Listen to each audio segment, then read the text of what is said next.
성부와 성자와 성령의 이름으로. 오늘은 준주성범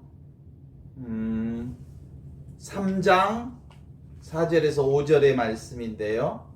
먼저 4절 읽고 시작해 보겠습니다. 4절엔 이렇게 시작을 하지요. 세상에서 추구하는 덕에는 그 어느 것이든 간에 어느 정도의 결함을 가지고 있고, 이렇게 시작합니다. 우리가 연구하는 것에도 얼마간의 애매함이 있을 수밖에 없다. 한문을 깊이 연구하는 것보다는 너 자신을 겸손하게 낮출 줄 아는 것이 하느님께로 가는 확실한 길이다. 그렇지만 학문 자체를 탓하는 것도 사물에 대한 연구와 지식이 나쁘다는 것도 아니다. 학문 자체는 좋은 것이며 실제로 하느님께서 마련하신 것이기 때문이다. 다만 학문을 연구하기보다 양심에 따라 착하게 생활하고 덕을 닦으며 살아가는 것을 더 훌륭하게 여겨야 한다는 뜻이다.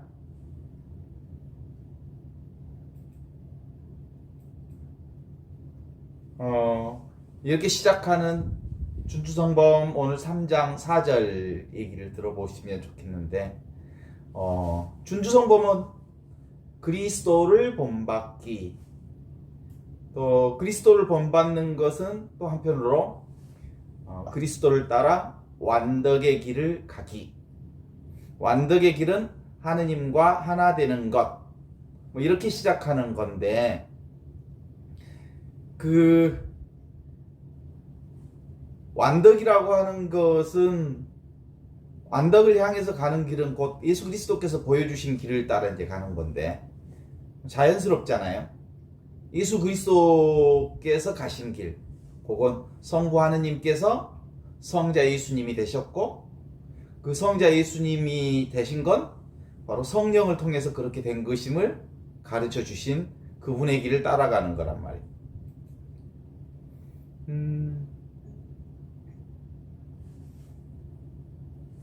그래서 그 신앙의 핵심을 가장 정확하게 표현한 것은 성호경이라고 생각해요. 그래서 성호경은 우리 신앙의 가장 중심이면서 가장 아주 간결하게 표현한 나의 신앙 고백이니까, 그 삼위일체 성호경을 긋는 것만 제대로 그으면 이미 우리는 온전한 그리스도인으로 살아가는 것이잖아요.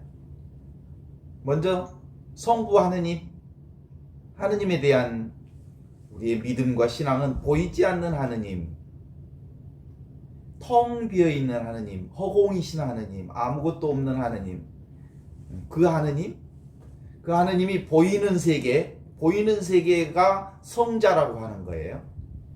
보이는 세계를 근본적으로 우리가 인지하는 것, 되게 중요한 몫인 것 같아요. 따라서 보이는 세계를 우리가 잘 인식하는 방법이 뭘까? 성령이 아니시면 보이는 걸 제대로 볼 수가 없어. 그래서 성령으로 인하여 하느님, 성부 하느님이 성자가 되신 모범이신 예수 그리스도를 우리 스승으로 삼는 것, 그것이 바로 완덕의 길을 향하는 우리가 걸어가야 할 길이다.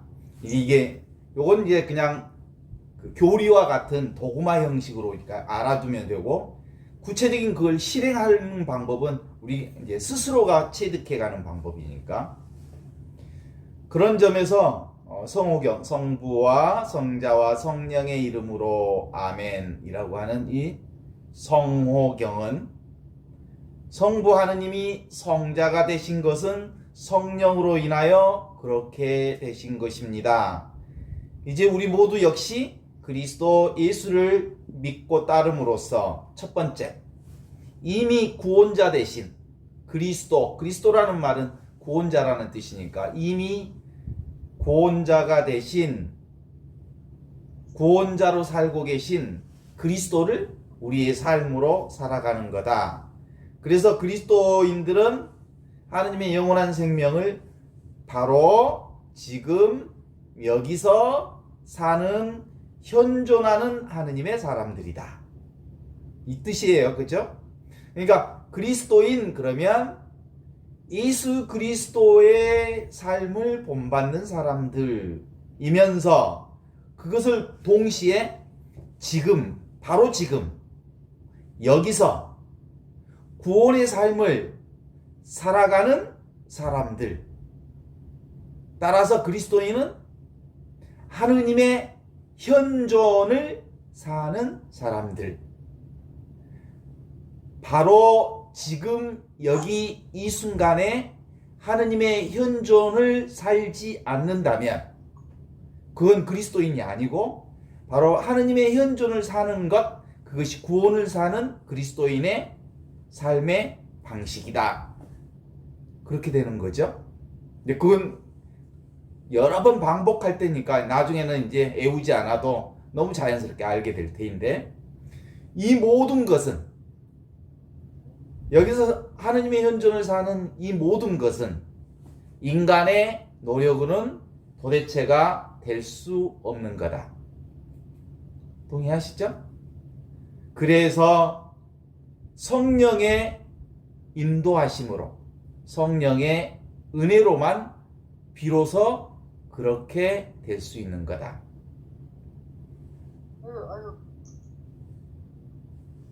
여기서 하느님의 현존을 사는 사람들이 바로 그리스도인들이고 하느님의 구원을 사는 사람들이 그리스도인들이니까 인간의 생각으로는 하느님을 만날 수 없음을 아는 것, 이것이 그리스도인들의 핵심 조건이 되어야 합니다.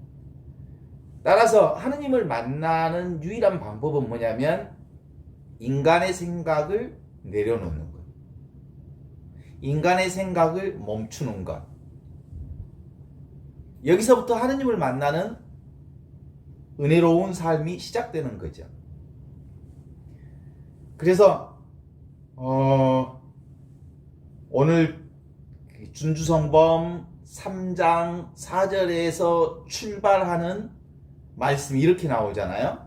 이 세상에서 추구하는 덕, 그것은 완덕의 길을 향하는데 한계가 있다. 이 세상에서 추구하는 덕, 그게 이 세상에서 추구하는 덕으로는 완덕, 그리스도를 따르는 완덕의 길로 나아가는데 한계가 있다라고 하는 이 점에는 무슨 뜻이 들어있을까요? 인간의 방식으로는 안 된다, 이런 거예요. 그리스도의 방식, 하느님의 방법만 가능하다. 그래서 인간의 생각이 끝나는 그 자리, 인간의 언어가 끝나는 그 자리, 인간의 생각이 끝나는 그 자리, 인간의 말과 생각이 끊어지는 그 자리에 하느님의 언어가 시작된다. 하느님의 지혜로운 말씀이 그 단계에서부터 출발한다. 그래서 인간이라고 하는 사람들이 그리스도를 따를 때 인간이 예수님을 따르려고 애를 쓰는 방법은 예수님처럼 자기 자신을 내려놓는 작업을 통해서 하느님과 하나 되는 삶이 이룩되어진다는 것을 알게 되는 것이잖아요. 그래서 인간은 근본적으로 하느님을 따르는 유일한 방법들은 뭘까요? 스스로 애쓰고, 스스로 노력하고, 스스로 영 쓰고, 영을 쓰고 애쓰는 이 일들을 그만두면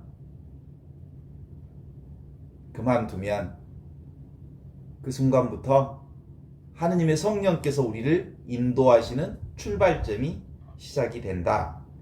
그래서 하느님의 작용의 시작은, 하느님의 은혜가 시작되는 그 자리는 인간의 지식이 아니라 인간이 자기 자신을 온전히 내려놓을 때 거기서부터 출발한다는 것을 알게 되면 이제 무슨 얘기인지 조금씩 분명하게 이제 알아차리는 자리가 오잖아요. 그래서 예수님 똑똑하는 사람들과 지혜롭다는 자들에게는 그 모든 것을 감추시고 철부지 어린아이들에게 나타내 보이시니 하느님 감사합니다 라고 그렇게 기도했던 예수님의 그 기도의 의미가 무엇인지 이제 알아차릴 수 있을 것 같아요. 따라서 완덕에 이르는 길은 온전히 하느님의 은혜로만 갈 수 있는 길이요, 하느님의 은혜와 성령의 인도하심으로만 가능한 길이다. 따라서 이 길은 예수 그리스도처럼 성령의 은혜를 구할 때 가능해지는 것이다 라고 보면서, 준주성범이 추구하는 영성의 이 완덕은 인간의 노력이 아닌 하느님의 은혜로 가는 길, 그래서 인간의 지식, 인간의 몸과 마음을 닦아서 가는 길이 아니다 라는 것을 이해하면 좋을 것 같아요. 그래서 기본적으로 우리 그리스도교 신학은 근본적으로 이것은 아니다, 저것은 아니다, 이것도 아니다, 저것도 아니다. 아니다 신학이에요. 아니다. 그러니까 기본적으로 이것은 모른다, 이것도 아닌 것 같다, 저것도 아니다, 저것도 아닌 것 같다, 이것도 아닌 것 같다. 그러니까 입만 열면 인간이 하느님은 저거다 라고 말하는 순간 그 말은 틀린 거야. 그걸 사자성어로 얘기하면 개구즉착이라고 그래요. 개구, 입을 10개자, 입구자, 즉시, 착, 오류가 발생하는 거다. 그래서 그걸 개구즉착이라고. 인간의 언어로 하느님을 말하는 순간 이미 그런 하느님은 없다, 이런 거야. 개구즉착 들어보셨나요? 그러니까 인간의 생각, 인간의 언어, 인간의 이해의 방식으로는 도대체가 하느님 말하는 순간, 생각하는 순간 하느님과는 다르다 라고 하는 거예요. 그래서 예수님, 하느님이라고 하는 분은 근본적으로 붙잡을 수 없는 분, 허공, 텅 비어있는 분, 그런데 모든 것을 다 아신 분, 이런 흐름이 우리 안에 기본적으로. 그래서 이게 하느님이다 라고 알았다 싶으면 뭐예요? 사실은 지가 생각하는 하느님이야. 얻었다 싶으면 그게 아니야. 하느님을 잡았다 싶으면 아니에요. 왜냐하면 하느님은 잡을 수도 얻을 수도 알 수도 이해할 수도 없는 분이기 때문이에요. 따라서 하느님은 어느 날 문득 내 안에 은혜로 가득 채워지는 상황으로 내가 그분 안에 이미 살고 있구나, 이미 하느님의 사랑 가운데 있구나라는 것을 나도 모르게 저절로 알아차리는 그 순간이 내게 온다는 게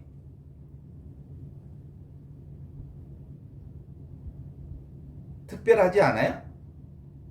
근데 요걸 특별하다고 보는 게 아니고 실제로는 이 하느님을 알아차리는 게 너무너무 쉬워서 사람들은 이걸 모르는 거지. 그걸 이제 그렇게 얘기해. 물로 된 물고기가 물속에서 물을 찾는 듯 이미 지가 하느님의 사랑을 먹고 숨쉬고 말하고 움직이고 듣고 보고 하는 그 모든 행위가 하느님이면서 그 하느님을 내가 여기가 아닌 저기가 있는 듯 찾고 구하고 온하고 알아차린다고 하는 것은 하느님을 대상화시킨다는 거잖아요.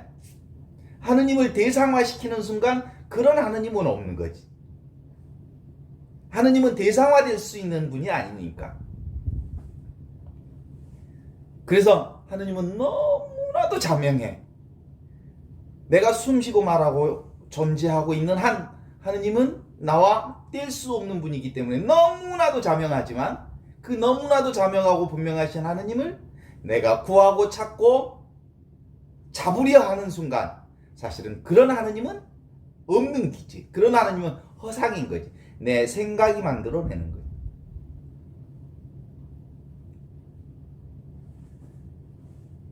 그래서 하느님은 근본적으로 자기와 자기 아닌 것을 동시에 드러내는 분이지. 어둠을 밝히려 드러내는 것은 어둡지 않다라고 하는 거잖아요. 밝으면 잘 비춘데 밝을 줄 알고 어두울 줄 아는 이것이 바로 하느님인데, 그 하느님을 우리가 이제 조금 더 그 논리적으로 표현해 보자면 그런 거죠. 이 세상은 뭐예요? 사실은 나를 비롯한 이 세상은 피조 세계, 창조된 세계, 상대 세계죠. 하느님은 어떤 분이냐면 절대 세계. 상대 세계가 절대 세계를 알아듣는다는 것은 원칙적으로 불가능한 거지.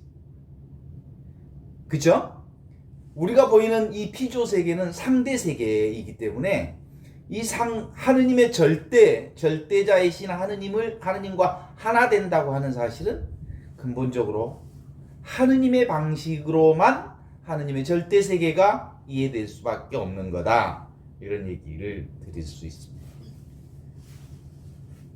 그래서 그 상대 세계라고 하는 것과 절대 세계는 사실은 하나야, 하나. 근데 우리가 하느님과 실제로 절대 세계와 피조 세계 자체를 구분하는 것 자체가 우리 인간의 생각일 뿐, 이미 하느님은 이 절대자 하느님은 우리 이 상대 세계 안에 같이 들어있는 거죠. 그러니까 같이 들어있다는 얘기는 하느님은 근본적으로 우리 삶에 보이는 세상의 백그라운드, 배경이지, 그리고 보이는 세상은 하느님의 보이지 않는 그분을 통해서 드러나신 것이어서 이 상대 세상에서 살고 있는, 피조 세계에서 살고 있는 창조된 우리가 하느님을 따로 이렇게 대상화시키거나 생각을 통해서 알아낸다는 건 근본적으로 불가능하다. 그래서 한 생각, 한 감정, 하나의 느낌이라고 하는 생각과 감정과 느낌을 가지는 인간의 상대 세상 속에서는 이것 절대라고 하는 것을 결국은 놓치지 않을 수 없는 거라는 거지. 그러니까 기본적으로 깨어있는 사람만이 지금 이 세상을 살아가면서 하느님의 사랑 가운데 사는 사람만이 하느님의 사랑을 이미 내 안에 함께 가고 있는 사람만이 하느님을 아는 거죠. 우리 집에 고양이가 있어요. 그래서 내가 고양이를 한번 스케치를 해보려고 펜을 잡았는데 내가 그리려고만 하면 이게 움직여 버려. 그래서 정확하게 그릴 수가 없어. 또 그려보려고 싹싹싹싹 쳤는데 또 움직여갖고 또 못 그리겠어. 그러니까 그거하고 비슷한 거예요. 하느님은 살아계신 분이시잖아요. 그런데 내가 그림을 통해서, 생각을 통해서 그 하느님을 잡아보려고 하잖아요. 하느님은 이렇게 생각하고 그려보려고 했더니 이미 움직이고 살아계시는 하느님이기 때문에 그릴 수가 없어. 그런 거하고 유사하지 않을까 하는 생각이 들어요. 하느님은 끊임없이 움직이고 그리고 끊임없이 살아계신 분이기 때문에 하느님을 고정화시킨다는 것은, 생각으로 이해한다는 것은 하느님을 고정화시키는 작업이, 그치? 그런 의미에서 하느님은 잡아낼 수는 없지만 그러나 계셔. 우리 고양이 바비가 내가 내 손으로 스케치해서 그려낼 수는 없지만 우리 예쁜 바비가, 고양이 바비가 내 눈앞에 너무너무 애교 떨면서 내 앞에 있는 건 분명한 사실이거든. 그죠? 내가 그려내지 못할 뿐이지. 동의하시죠? 그런 것처럼 하느님 분명 하고 계시지만 내가 내 생각으로는 잡아낼 수 없는 것과 같다. 어떻게 하면 내가 하느님을 온전히 체험할 수 있고 하느님과 일치할 수 있을까? 라고 하는 것은 무슨 뜻이에요? 어떻게 하면이라는 말 속에 뭐가 들어있어? 내 의지로 하느님을 구하고 찾고 잡아보겠다고 하는 마음이 그 안에 들어있어. 따라서 그렇게 마음을 먹는 한 하느님은 내 손 안에 잡히지 않아. 나는 아무 생각이 없는데, 나는 나의 의지를 아무렇게나 그 하느님을 잡을 생각도 없고 하느님을 찾을 생각도 없는데 어느 날 갑자기 아하, 이게 하느님의 사랑이구나, 이게 하느님의 축복이구나, 이게 내가 하느님의 은혜 가운데 살고 있구나 라고 하는 것으로 내 안에 체득되는 거예요. 그래서 물러설 용기가 있을 때 비로소 하느님이 어느 순간 나를 온전하게 덮쳐버려. 내가 나를 완전히 nothing, I am nothing, 난 아무것도 아닙니다 라고 하는, 나를 내세우려는 마음이 전혀 없을 때 그분이 온통 나를 차지해버린다고 하는 것. 그래서 우리가 보는 삼라만상은 하느님의 영광을 늘 말하고 계시고 끊임없이 하느님을 말하고 있고 하느님을 듣고 있고 그러시잖아요. 신묵이 말하고 있는 이 자리, 자기가 말하고 있는 이 자리, 텅 비어있는 이 자리, 모든 것이 다 하느님을 드러내는 그 자리라. 그래서 자신의 의문이 사라지는 것, 그러니까 하느님을 찾고자 하는 마음보다 하느님에 대한 생각이 사라지면 몸으로 체득하는 거다. 그래서 옛날에 김수환 추기경님이 그러셨잖아요. 여기에서 가슴까지 평생 걸리는 사람이 있고 여기서 즉각 들어오는 사람이 있다.